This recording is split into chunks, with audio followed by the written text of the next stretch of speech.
Thank you for joining us on our YouTube channel as we strive to get a more progressive voice of faith out to a larger audience. Our videos are mostly from the pastor at Community Christian Church in Springfield, Missouri, Dr. Roger Ray. We are always pleased to have feedback from our viewers. You can visit our website at spfccc.org or write to us at reverend.drray@aol.com. It's been several years now, but a woman came limping into my church office. I was a graduate student serving a student parish in a little county seat town in southern Kentucky. And she'd been to see me a few times before, but she looked a lot worse this time than she ever had in prior visits. She had survived a brutal beating. She had a broken nose, broken ribs. She limped from having been kicked repeatedly once she had been beaten to the floor. She was a nurse at our local hospital in that town, and she had gone to the emergency room a couple of times before telling them that she had fallen down the stairs. So she was afraid to go again because they would be obligated to call the police, and if they had to do that, she would be fired. And of course, if she lost her income, she was afraid her husband would kill her. I begged her to let me call an attorney, to take out a restraining order, to file for a divorce. She shook her head and wept because she said she just couldn't. You see, she was a Catholic. She had been a nun. She left her convent to marry the man who had now become her abuser. She had been to see her priest before she came to see me, and he had told her that this was happening because she had broken her vow and that these beatings were now her cross to bear. And I knew Father Tom. I knew him to be a kind and sincere man who cared about the poor. And yet I could hear him saying those words, because a vow to God is a vow that is not to be broken without severe consequences. Now, I want to be clear quickly and say that I could stand here right now and name Catholic priests, monks, professors, and authors all day long who are wonderful, insightful, spiritual, helpful heroes of the faith. I'm not trying to tar the Catholic Church with a single brush, but neither am I willing to whitewash their offenses because of the good that is done in other aspects of the church. If you cannot tell the truth in church, where can you tell the truth? Earlier this month, Aaron Anson wrote an article for the Huffington Post about his own struggles with coming out to his family. He writes, "My cousin was a teenager when my family first learned that he was gay, and you would have thought that an airplane had crashed in our backyard. The malicious, bigoted, religious rhetoric that ensued stunk to the heavens, and I'm certain it contributed to my remaining closeted for the next 20 years. When I finally did come out, you would have believed Jesus himself had shown up in the backyard. Their rhetoric was condescending, it was venomous, it was loaded with ill intent." He writes about this program that I hope you know something about called It Gets Better, an initiative which is now more than 2 years old, in which celebrities and authors and other adults can post videos on YouTube to reassure young people who are being bullied and harassed, to help prevent this virtual epidemic of suicides among teenagers who are trying to come out. Now, from the It Gets Better campaign, some of the people who have posted reassuring teens that it gets better, some of the people who posted have decided it wasn't getting better, and they have taken their own lives. Anson is making the point that a lot of the anti-bullying effort that is aimed now at public schools and at colleges, where peer abuse makes young gays feel that they will never be accepted. But the fact is, folks, the most vicious, the most damaging bullying doesn't come from school. It doesn't come from your peer group. it mostly comes from your family, backed up by the church. It's hard to accurately talk about numbers, but I believe that many teen suicides are not reported as suicides. And the ones that are often reported in a way to allow the family to appear totally shocked and innocent. They have no idea why their son or daughter took their own life, even though they've been taking them to a church where they were being assured that they were going to roast in hell if they ever actually had gay sex, or that, and in some of my own counseling experience, I've had clients whose pastor had come to perform an exorcism to get the demon that made them gay out of them. So they want to pretend that they have no idea why this happens. But it shouldn't matter to us what the numbers are, whether it's 1,000 suicides or if it's just one. But you know there are 4,000 or 5,000 people who take their own life in America every year, and no one knows how many of them are the direct result of a sick religion that has persecuted them to the point of hopelessness. We don't know how many there are, but we know the number is in the thousands. Now, in the biblical text that Linda read so well for us this morning, Paul is imploring the members of the church in Corinth to just get along with each other. And even though they're not going to agree on everything, they should agree on the integrity of their faith community and that they should be committed to each other, kind to each other, and tolerant of those who differ on different topics about which it's purely a matter of opinion. But you have to understand that getting a letter from Paul telling you to play nice and get along with other people would be like getting a phone call from Charlie Sheen telling you to calm down a little bit. What we have in the Bible are letters from Paul. We don't have any of the how dare you letters that he must have gotten in reply. But there's a tension here that I have to beg you to take very seriously. On the one hand, it is incumbent upon those of us who insist upon being open-minded and unjudging and compassionate and accepting to model that kind of open-mindedness. It's not too strong a statement to say that the survival of the world may depend upon people being willing to let other nations and other peoples, and sometimes our immediate neighbors, to have different religions, to belong to different political parties, to have different views of how you get out of an economic depression, or have different values for what it means to be family, or different personal beliefs. We've got to get to a point where we give people the liberty to be genuinely different.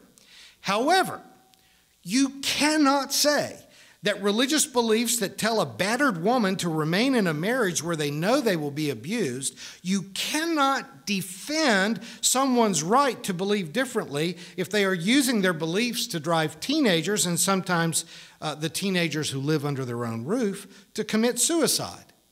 You cannot meaningfully say that religions that have defended slavery or promoted child labor or sexual or gender oppression, you can't say those are just matters of opinion. You can't say that out of courtesy and politeness, we have to pretend that gender oppression or violence against women or abuse of children is just a matter of opinion. It's not just that. It's criminal, it's vicious, it's sick, and when religion justifies it, that religion is toxic. And who should be better able to say that than those of us that still go to church? If you need to believe that Noah's Ark is a literal story, if you insist that Moses really did stand and divide the Red Sea, if you insist that a snake talked to Eve and a donkey talked to Balaam and a fish swallowed Jonah, as much as that kind of talk offends the religion professor in me, we need to be able to say, go ahead, believe what you need to believe.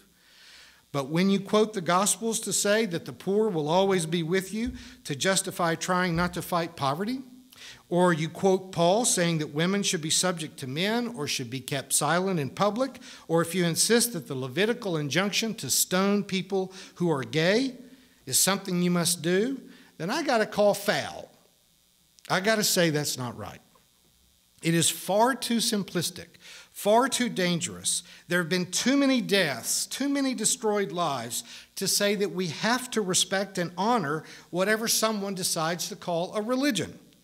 There's sick religion and there's healthy religion, and we must not be afraid to make that distinction. And depending upon the severity of the illness, we may need to make that distinction very forcefully. I do not know if the woman that I told you about a few minutes ago ever managed to get out of that family alive. I do know that she stopped coming to see me because I insisted that she do something about it.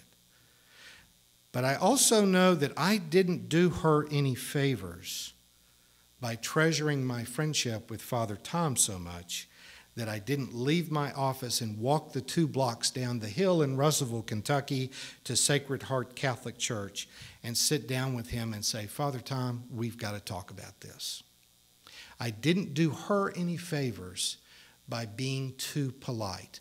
And I know you all bring your guests and friends to church sometime, and I can almost hear you praying, please let Roger be good today. Don't let him go too far. Don't let him go off the edge. Just keep it between the lines. Just today, Lord. I know. But in this case, I failed that woman on the side of being polite to appear in ministry who really needed my help, who really needed for me to sit down with him and say, love the Catholic Church, love Catholic scholars, love going to the monastery, appreciate the spirituality of a liturgical worship service, but you told that woman that she had to take a beating and that God was behind it, and that is a lie. If we are too timid to confront religion that has a body count, then, my friends, we are too timid. Progressive Christians of all people cannot justify any compulsion to stand idly by and pretend that abuse is not happening just in the name of being polite. As Karen Armstrong says in her autobiography, if your understanding of religion makes you kinder, more empathetic, and impels you to express sympathy in concrete acts of loving kindness, then that's a good religion. But if your notion of God makes you unkind, belligerent, cruel, self-righteous, or if it ever led you to kill in God's name, then that's bad religion. I've asked Paul to come and sing Ziggy Marley's song, Love is My Religion, and I have to give my apologies to our YouTube viewers and iTunes listeners that we can't include that or one of us would go to jail. But you can look it up yourself and play it. His simple lyrics declare that after searching for meaning in religions and all the Bibles of the world, that he had reached this one conclusion, that love is my religion. He says, I don't condemn, I don't convert, because no one is going to lose their soul. Madeleine Albright wrote a book a few years ago entitled The Mighty and the Almighty. I recommend it highly. She carefully talks about the ways in which Jews, Christians, and Muslims have allowed their religious differences to repeatedly draw the entire world into violence and war. But she emphasizes that the same religions hold within them the cure for violence and war. Faith can heal the world. Faith can be the basis for our becoming genuinely compassionate people and working for peace, demanding peace, refusing to participate in a war. As those of us in the Vietnam generation used to like to say, what if they threw a war and nobody came? I mean, there could be a sense in which spirituality simply trumps politicians' willingness to start wars. Albright says that we have to encourage what she says the angels in Islam, in Judaism, in Christianity. We have to find a way to nurture, to praise, to encourage, to support the angelic tendencies of these religions in every nation, to reinforce that which is healthy, because we can't necessarily just do surgery to remove what is malignant from the world's religions, but we can encourage what is healthy. When the Apostle Paul wrote to the church in Corinth about letting one another disagree on matters of personal faith, he spoke as a person who had been guilty of having a toxic faith. Paul had been a man who had been willing to use the law to imprison people and use his religion to justify the murder of people who had, in his opinion, serious religious differences. Now, most of us would not be happy if someone had followed us around 25 or 30 years ago with a video camera and could produce clips like they do now in political elections, that you can pull back a clip of something that someone said in front of a camera 25 or 30 years ago. I'm not proud of everything I said and believed back then. We are not unfamiliar with what it's like to have a toxic faith, poisoned family values, and a nationalism that was driven by misinformation or racism or fear. We know what that feels like inside our own skin. We've simply decided that we want to be better than that. We've decided that we can change. We've decided that we can let go of what's sick, what's malignant, and choose health. We don't want to repeat the mistakes of the past. We want to emerge as a church that is something different. I think that Millard Fuller had the right idea when he used to try to get Catholic and Protestant, fundamentalist and mainstream churches to come together to build Habitat for Humanity houses. Fuller called it the theology of the hammer. And people who volunteered with Habitat a lot have a little gold hammer that they often wear on their lapel pin. Because what that says is you don't have to agree on doctrines, you don't have to agree on sacraments or what happens to you when you die. You just pick up a hammer and you help build a house for a homeless poor person. And we ought to be able to do that together with people with whom we have really profound disagreements. We should try, whenever it's possible, to find common ground with all the other religions of every flavor, even when they don't always agree with us. I mean, it may not be a secret to most of you, but we're not even allowed to join the Council of Churches in Springfield, even though we're one of their biggest donors and most active participants, because we don't believe in Jesus the way that Baptists and Catholics believe in Jesus. So we don't believe in Jesus enough to be invited to be a part of the Council of Churches. But we work with them. We distribute food through cross lines, we send them checks, and we continue to meet them where we can meet them at the point of sincere compassion. But short of a major injury to the frontal lobe, I can't believe what they believe. And so we'll work with them where they will work with us and wait and see if their faith evolves to the point that they could include us. But we can work with them to fight poverty, to support civil rights, to promote justice and defend the weak. But we should never be afraid to speak clearly about our belief that liberation theology is the obvious conclusion of anyone who's ever read the words of Jesus and who cares to live a life of faith.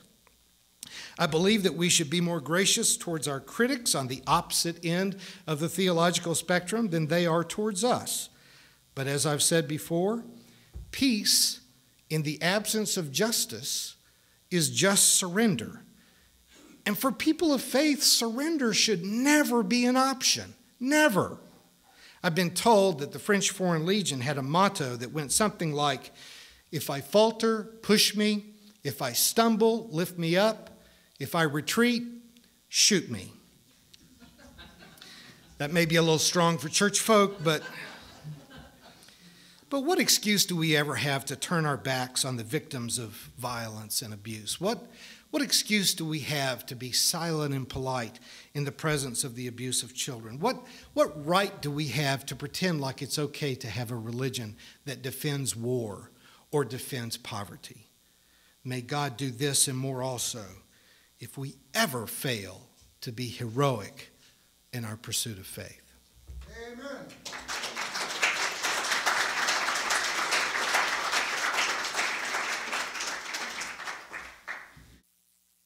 You've been watching a progressive Christian video from the Community Christian Church of Springfield, Missouri.